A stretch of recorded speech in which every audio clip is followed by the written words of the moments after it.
بالنسبة لأي واحد عنده جيرو كونتو اللي هو شباركاسة أو بوست بنك أو أي بنك من البنوك في ألمانيا، وأنت طبعا كل يوم أو الثاني بتطلع على الحساب تبعك، فأنت بتشوف أحيانا في شغلات انسحبت من عندك غلط.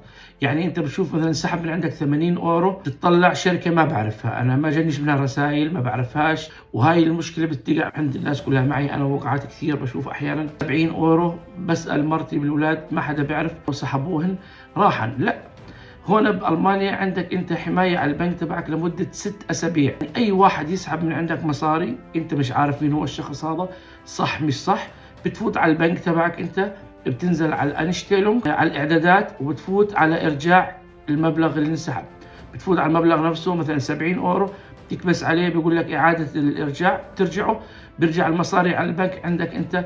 في حال كانت هاي المصاري صحيحة ومطلوبة منك وانت كنت ناسي او ما بتعرفش، راح يجيك مانونج من الشخص هذا رسالة بيقول لك بذكرك انه انت للاسف ما دفعت المبلغ هذا، رجعت تدفعه. انت بتعرف اوكي هذا الزلمه اشتريت من عنده مثلا شغله ونسيت ادفع له اياها، فبتدفعهن. اما اذا الست اسابيع راحوا فراهن عليك المصاري، مش راح تقدر ترجعهن مره ثانيه.